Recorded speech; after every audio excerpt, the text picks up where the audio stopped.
안녕하세요. 3월 3일 부자아빠 주식학교 테마주 진단 시간입니다. 봄이 오면서 날씨가 많이 따뜻해졌는데 이 미세먼지가 불편을 주고 있습니다. 이 좋은 일에는 꼭 방해되는 일이 함께한다는 호사다마라는 말이 생각이 나는데요. 최근 주식시장도 꼭 그런 모양새인 것 같습니다. 여러 상황을 잘 견뎌내려면 대응 전략을 잘 짜야겠죠. 오늘도 성투사님 모시고 한 주간의 이야기, 테마주 진단 이야기 한번 들어보도록 하겠습니다. 안녕하세요. 네, 반갑습니다. 네, 한 주간 잘 지내셨나요? 네네. 네. 봄이 되니까 점점 더 미모에 물이 오르시는 것 같습니다. 아, 네. 먼지가 이렇게 너무 심하니까 네. 이렇게 말씀을 이렇게 이야기를 하면서 하는 일들을 하시는 분들이 힘듦을 많이 토로하시더라고요. 어때 좀 괜찮으신가요? 그래서 오늘이요, 3월 3일이잖아요. 네네. 삼삼데이, 삼겹살. 아, 네. 네. 그래서 이제 또 이제 이런 것들을. 아, 이 네. 삼겹살이 이 기관지에 좋다라는 네. 이 아주 오래된 이야기를 아직도 믿고 계시는 네. 아, 제가 좀 옛날 사람이라 그런가요? 아, 네. 어쨌든, 네. 뭐, 이렇게 어떠한 일이 벌어지게 되면 또 그걸 해소하기 위한 또 상대적인 부분들이 좀 나타나는 것 같아요. 그래서, 네. 네, 뭐, 아까 호사다마라는 말씀 하셨는데, 네. 저는 새옹지마. 네, 이런 말씀을 또, 네, 그렇군요. 한번 해드리고 싶습니다. 네, 네. 긍정적으로 생각하시는 그런 거 한번 좀 배워봐야 되겠네요. 네. 네, 기대를 모았던 북미 회담이 또 불발이 됐어요. 아, 네, 맞아요. 성투사님 이거 좀 나쁘게 보시는 거죠? 이거는 일단 뭐 나쁜 소식입니다. 뭐 우리 입장에서는 확실히 네. 뭐 한 200% 나쁜 소식이다라고 볼 수 있겠죠. 또 여기에 대한 기대감도 굉장히 컸었던 만큼 실망감도 굉장히 클 테고요. 또 그래서 이제 어떡하지? 이제 팔아야 되나 말아야 되나 막 이런 부분들 때문에 변동성이 좀 많이 나올 겁니다. 그래서 이런 변동성에 좀 주의를 좀 해야 되지 않겠나 생각되고요. 뭐 그렇지만은 북한이나 미국이나 이런 입장에서 본다라면 그들 나름대로의 어떤 실리를 챙긴 것은 좀 있지 않은가 생각합니다. 미국 입장에서는 일단은 중국과의 무역 전쟁에 대한 협상 이 부분을 좀 유리하게 이끌어낼 수 있도록 중국에게 경고를 했다, 이렇게 또 풀이가 좀 되고도 있고요. 또 북한 입장에서는 이제 그 계속적으로 주목을 받으면서 정상 국가라는 또 노력을 많이 했다라는 그런 어떤 세계적인 평가를 좀 받고 있는 그런 느낌이 좀 있습니다. 뭐 현재로서는 이견이 좀 그 북한 쪽에서는 지금 영변 핵시설을 완전히 파기하겠다, 그렇게 얘기까지 나왔는데 미국은 그걸로도 충분하지 않다, 뭐 그러면서 서로 제재가 풀리지 않은 모습이지만 요거는 이제 중국과의 어떤 협의가 진행되고 난 이후에 서서히 좀 풀리지 않을까 생각합니다. 그래서 당장은 시간이 좀 필요하지 않을까 생각되고, 어쨌건 이번 회담을 그들 나름대로 뭐 정치적으로 좀 잘 이용하지 않았을까, 이런 생각을 좀 해보고요. 우리 입장에서는 악재가 확실하다고 좀 보셔야 될 것 같습니다. 네. 네, 그렇군요. 요즘 MSCI 신흥지수의 중국 비중을 확대한다는 이야기도 있잖아요.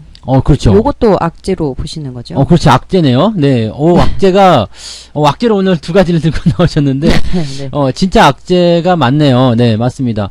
그 MSCI라는 부분들이 이제 그 뭐 선진국 지수, 그 다음에 신흥국 지수 뭐 이런 쪽으로 되어 있는데, 지금 이제 MSCI 신흥지수, EM 지수 쪽에 그 중국 쪽 비중을 확대하겠다는 얘기가 나왔습니다.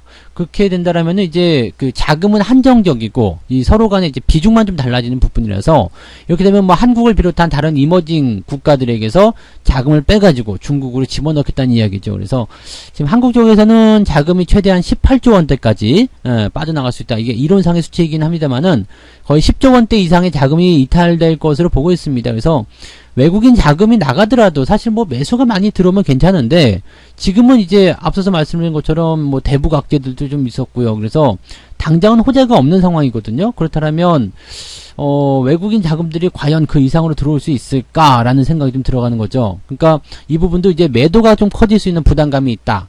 그래서 단기적 차익을 생각할 수 있는, 또 그동안 많이 올라왔기 때문에 이런 것들 생각할 수 있는 시기이기 때문에 아무래도 외국인 매도에 대해서는 주의를 좀 하셔야 될 것 같고요. 이 부분도 지금 악재다, 이렇게 좀 시장에 부담을 좀 주고 있다라고 보셔야 될 것 같습니다. 네. 네, 그렇군요. 잘 알겠습니다.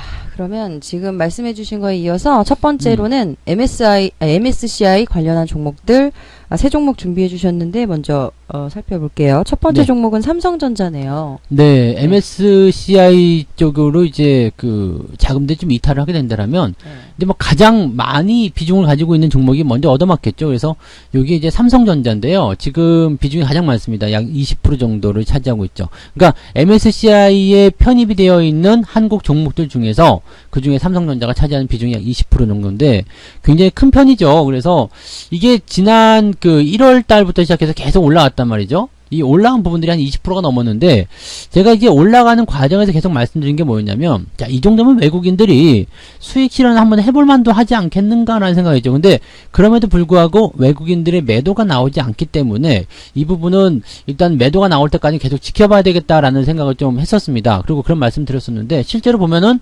이제 그 2월 28일 날 외국인들의 매도가 나오는 것이 확인이 되고 있죠.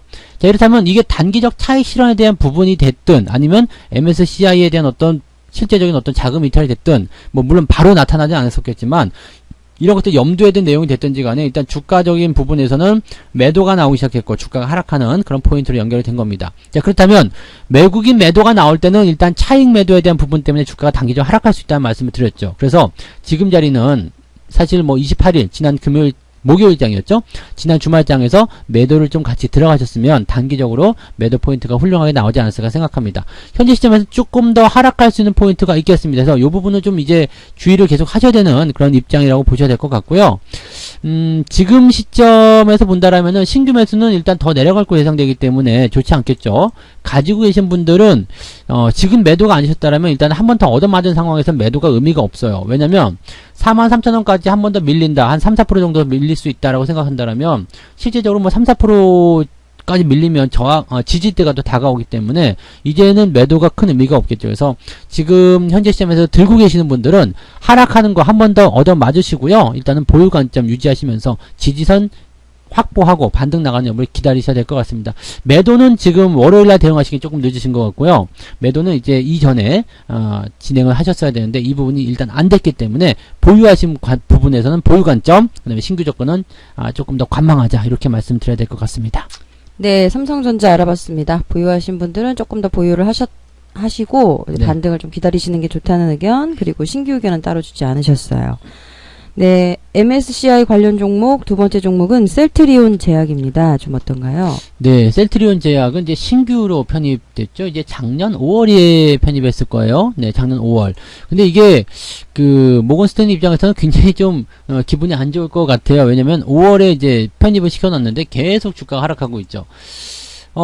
실제로 뭐 이런 부분들을 보게 되면 외국인 매수는 많이 들어왔지만 기관들의 매도가 이탈되고 있는 그런 상태이기 때문에 좀 부담스럽고요.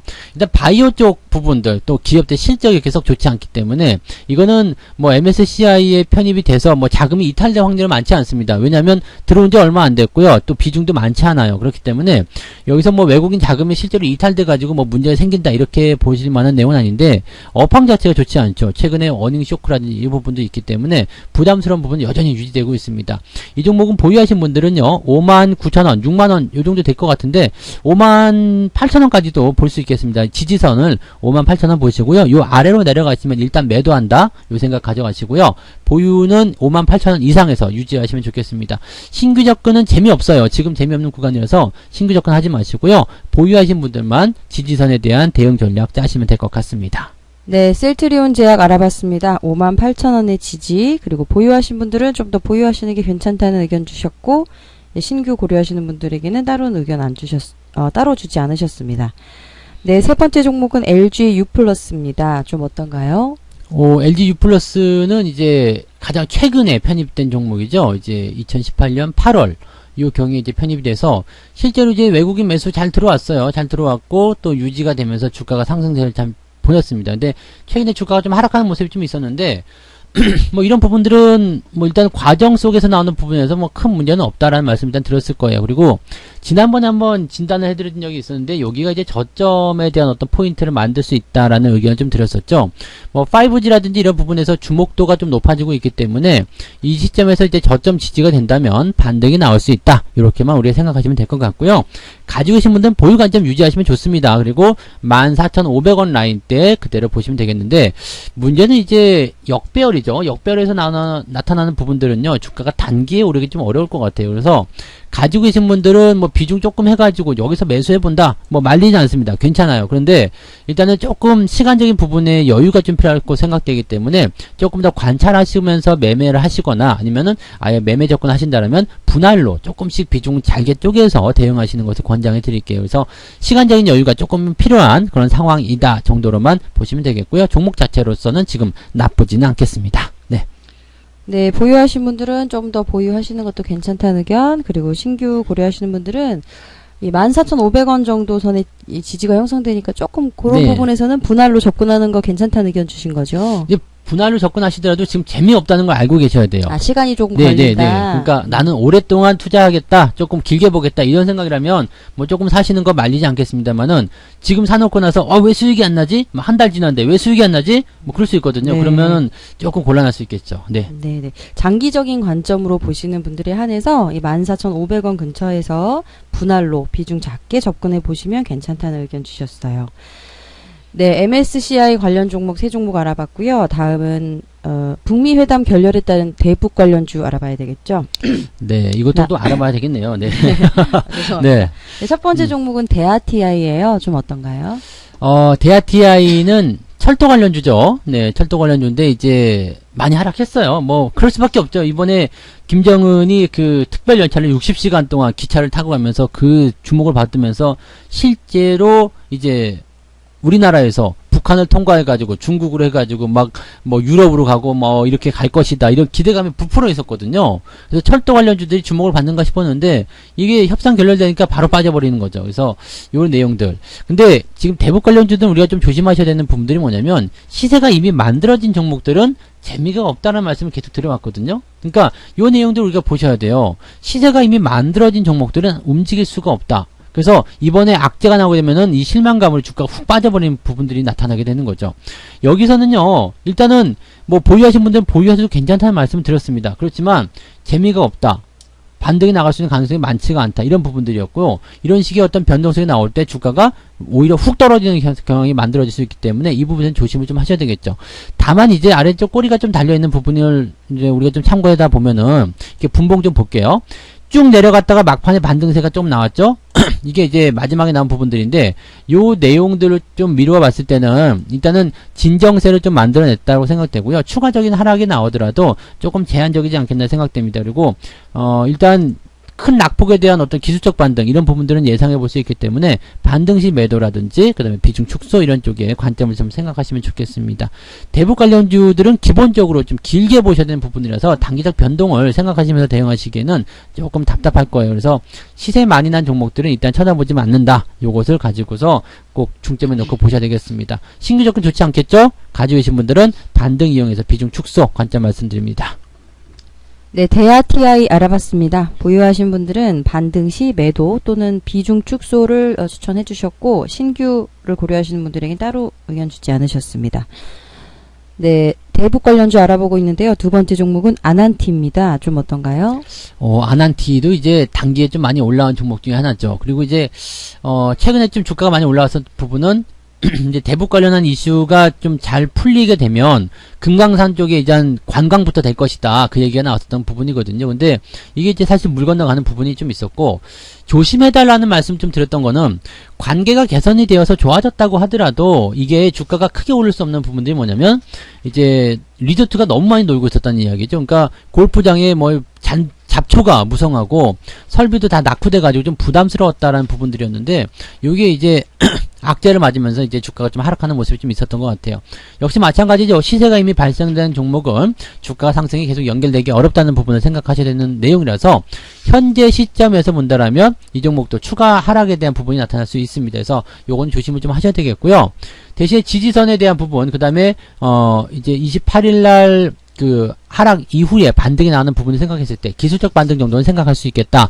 이렇게 봤을 때는 역시 마찬가지겠죠. 비중을 축소하시거나 매도 관점으로 일단 대응하시고 이렇게 보시는 게 낫겠고요. 그 다음에 신규 접근은 역시 좋지 않겠죠. 이 이격 다 매꾸로 들어올 수 있으니까 이런 부분은 반드시 조심하셔야 되겠습니다. 대북 관련주들은 지금 현재 당장은 나타날 수 있는 호재가 없는 상태라고 보셔야 됩니다. 그래서 추가적인 변동성에 대한 부분들은 반드시 우리가 대비를 하고 대응하셔야 되지 않을까 생각을 해봅니다. 네. 네, 아난티 알아봤습니다. 보유하신 분들은 뭐 지금 현재로서는 일단 반등시 매도 의견은 똑같다고 보셔야 될 것 같아요. 네, 대아이티와 같이 반등시 매도 또는 비중 축소를 추천해 주셨고 신규 의견 따로 주지 않으셨어요. 네. 제가 지금 뭘 보고 있었냐면요. 네. 2월 3일 날 저희가 아난티를 다뤘었는데 네, 네. 25,000원 선쯤에서 매도를 하는 걸 권장해 주셨어요. 네. 근데 지금도 저기 매도를 못 하신 분들은 지금도 매도 의견을 계속 지금도 매도를 하셔야죠. 일단은 지금이라도 네, 매도하시는 많이 것도. 벌었거든요. 근데 가장 문제는 뭐냐면 이렇게 시세가 올라온 걸 보고 여기서 매수하신 분들이거든요. 이게 물려 있으면 사실 대응이 굉장히 어려워요. 그렇군요. 그러니까 앞쪽에 항상 확인을 하시고 아 이건 시세가 많이 나왔구나. 그러면 이제 매수할 사람이 많지 않겠구나. 이 부분 생각하시면서 여기는 매도의 영역이기 때문에 내가 들어가면 안 되겠다. 이 생각 꼭 하셔야 되는 거죠. 네. 네, 잘 알겠습니다. 세 번째 종목은 한창입니다. 한창은 좀 어떤가요? 한창은 이제 제가 재미를 좀 본 종목 중에 하나이긴 한데요.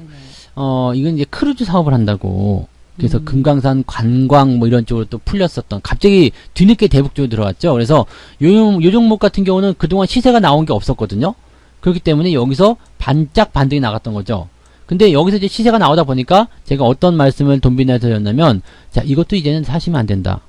이것도 이제 사시면 안 된다. 변동성이 나왔을 때 굉장히 크게 무너질 수 있는 부분들이 있다는 얘기입니다. 그래서 수익이 나왔다라면 100% 이상 수익이 나왔기 때문에 저도 이 종목 100% 수익 챙겼습니다. 그래서 축하드립니다. 네, 저 같은 경우는 이제 100% 수익 나왔기 때문에 내려가더라도 별로 관계가 없거든요. 그런데 여기서 매수를 하신 분들은 손실적인 부분들이 굉장히 클 수 있어요. 그러니까 이런 내용들은 반드시 조심하셔야 되겠죠. 이 종목 역시 마찬가지입니다. 위에서 물렸다면 지금 답이 없어요.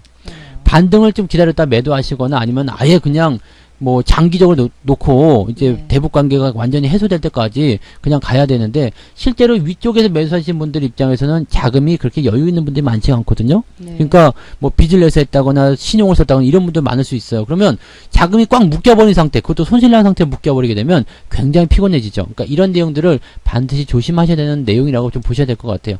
가지고 계신 분들은 지금 답이 없지만 일단 반등이 나올 때 비중을 좀 축소해 나가시거나 이런 식으로 말씀을 좀 드려보고요. 신규 접근 당연히 안 되겠죠. 그 다음에 대북 관련주에 대해서 이제 궁금해 하시는 분들, 그럼 이거 지금 당장 다 팔고 안 되는 거 아니냐, 그럼 언제까지 안 되는 거냐, 장기적으로 괜찮은 거냐, 이렇게 말씀하실 수 있겠는데, 장기적으로 보면은 지금 현 정부가 아직까지 기간이 많이 남아있잖아요. 그러니까 현 정부가 계속 대북에 대해서 좋은 소식들을 가져가고 있는 과정 속에서는 대북 관련주에 대한 부분들은 계속 열려있다고 보셔야 되거든요. 또 협의가 뭐 결렬됐다고 하지만 이 부분에 대한 열려있는 부분이 계속 있기 때문에 이 부분을 계속 나쁘다고 볼 수는 없어요. 그래서 단기적 변동이 무서운 거지 장기적 관점에서의 부담은 아니다라고 보셔야 됩니다. 그러니까 지금 내가 버틸 수 있는 정도로만, 그 다음에 좋은 자리에서만 접근하자, 이 말씀을 꼭 드려야 될 것 같아요. 어쨌든 한창은 지금 앞서서 말씀드린 대북 관련주와 같은 의견입니다. 보유하신 분들 반등심에도 신규 접근을 하지 말자, 이렇게 말씀드려야 되겠네요. 네, 한창 알아봤습니다. 그러면 네. 이 반등시 매도 또는 비중 축소라는 의견을 주신 거는 그럼 단기적인 관점에서 접근하신 분들에 대한 건가요? 장기적으로 나는 좀 나는 올해 그냥 좀 기다려 보겠다라는 의견을 가지고 계신 분들에게는 네. 좀 그래 장기적으로 비중을 좀 축소한 다음에 장기적으로 가시는 것도 나쁘지 않다라는 의견을 또 조심스럽게 이게- 드릴 수 있는 거 아닐까요? 이게 되게 재밌는 게요. 네. 많은 사람들이 나는 장기 투자자라고 하지만 실제로 한 달, 두 달 지나가면요, 지쳐갖고 쓰러지거든요. 네. 이게 매수를 했는데 두 달, 세 달 동안 조정을 받게 되면 나는 장기 투자자라는 생각 자체가 어디론가 사라져 버립니다. 네. 이게 보통 장기 투자라는 것은요, 1년 이상 또는 2년, 3년 보유를 해야지만 장기 투자라는 어떤 명함을 내밀 수 있거든요. 네. 근데 한 달, 두 달 해놓고 난 장기적으로 보유했는데요, 또는 장기적으로 가져가려고 했었는데요, 이런 생각하게 되시면 절대 안 되죠. 그러니까 내가 성향이 어떤 부분인지 좀 생각하셔야 되겠고요. 제가 만나본 여러 사람들 보면 초보 투자자들이 네. 장기 성향을 가져가신 분들은 거의 없습니다. 네. 잘 알겠습니다. 네네. 네, 방금 성투사님께서 해주신 말씀 참고하셔서요. 네, 대응하시면 괜찮을 것 같아요. 네, 한창 알아봤습니다. 한창도 이 보유하신 분들 반등시 매도 또는 비중 축소를 권해주셨고 신규 의견 따로 주지 않으셨어요. 네, 마지막 종목입니다. 대북 관련주 네 번째 종목 빅텍이에요. 좀 어떤가요? 빅텍은 급등을 했죠. 네. 아, 그러네요. 이거는 급등을 했는데 이거는 전쟁 관련주예요. 그러니까 방산주예요. 그러니까 남북 관계가 나빠지면 나빠질수록 좋아질 수 있는 종목이라고 봐야 되겠죠. 근데 그러네요. 이 종목도 지금 보면은 사실 그동안 남북 관계가 계속 좋아지면서 주가가 하향을 했단 말이에요. 네네. 근데 최근에 이제 저점을 좀 잡아주는 모습에서 뭔가 좀 이상한데 이런 느낌이 좀 있었는데 이번에 반등을 빵 하고 치고 올리네요. 그러니까 아마도 어떻게 보면은 이런 소식들을 통해서 단기 반등을 통한 매도 뭐 이런 쪽으로 좀 가려고 했었던 모습이 아니었을까 생각이 좀 듭니다. 실제적으로 보게 되면 최근에 매도를 좀 많이 들어갔는데 어제 네, 28일이었죠? 네, 28일 날 매도가 좀 많이 들어가는 형태의 모습이 좀 나타났다 보시면 되겠고요. 이런 것들은 반등시마다 계속 매도가 나올 거예요. 하지만 이제 대북 관계가 나쁘다는 소식이 들리면 추가 상승이 한 번 더 나올 수도 있겠죠. 자, 만약에 추가 상승이 한 번 더 나오게 된다라면 이제 저항 라인대가 3,600원 라인대쯤 되겠네요. 그러면 추가적으로 한 타임 더 올라가게 되면 매도 포인트가 나올 것 같습니다. 그러니까 대북 관련한 어떤 악재나 이런 포인트들도 단기적으로 보게 되면 두 번 정도 어떤 템포만 더 만들게 되면 어느 정도 진정세를 좀 찾지 않을까라고 생각이 되고 있는 모습이라고 보실 수가 있겠죠. 빅텍은 반등했을 때 역시 마찬가지 차익 매도 의견 말씀드릴 수 있겠고요. 신규 접근이 여기서 들어가시면 안 되는 거 이제 알고 계시겠죠? 반등 많이 했기 때문에 여기서는 매수 의견을 가져가시면 안 되겠고요. 남들이 생각하지 않았었던 그런 자리에서 올라왔다는 부분들을 우리가 나중에 투자해서 적용을 좀 해보시면 좋겠습니다. 이 종목 역시 신규 접근 좋지 않고요. 가지고 계신 분들도 반등 시 매도. 그렇게 보니까 좋은 종목이든 나쁜 종목이든 다 반등시 매도고 신규 접근 좋지 않겠네요. 네. 네네. 네, 빅텍 알아봤습니다. 보유하신 분들은 역시 반등 시 차익 매도 의견을 주셨고 신규 의견 따로 주지 않으셨습니다. 네, 오늘 준비한 종목 7종목이었는데요. 모두 마무리했고요. 성지사님 네. 오늘도 대단히 감사했습니다. 네, 악재를 대응할 수 있는 방법은 거기에 뛰어들어서 문제를 하나하나씩 해부해서 실제로 그런 부분들을 분석해 보는 거겠죠. 그래서 오늘은 어떻게 보면 종목 선정이 굉장히 좋은 것 같아요. 대북 관련 악재, 또 MSCI 악재, 이 부분 해석을 좀 뭐 어떻게 하냐 좀 달라지겠지만은 여러분들 상황에 맞춰서 같이 네네. 이 부분들 참고하시고 잘 해결해 나가시기 바랍니다. 네. 네, 감사합니다. 네. 저희는 다음 주에 또 찾아오겠습니다. 다음 주에는 꽃이 필 것 같아요. 네, 그러면 네. 저희 꽃냄새와 함께 미세먼지가 아닌 꽃냄새와 함께 찾아왔으면 네네. 좋겠네요. 고맙습니다. 네, 감사합니다. 네, 고맙습니다.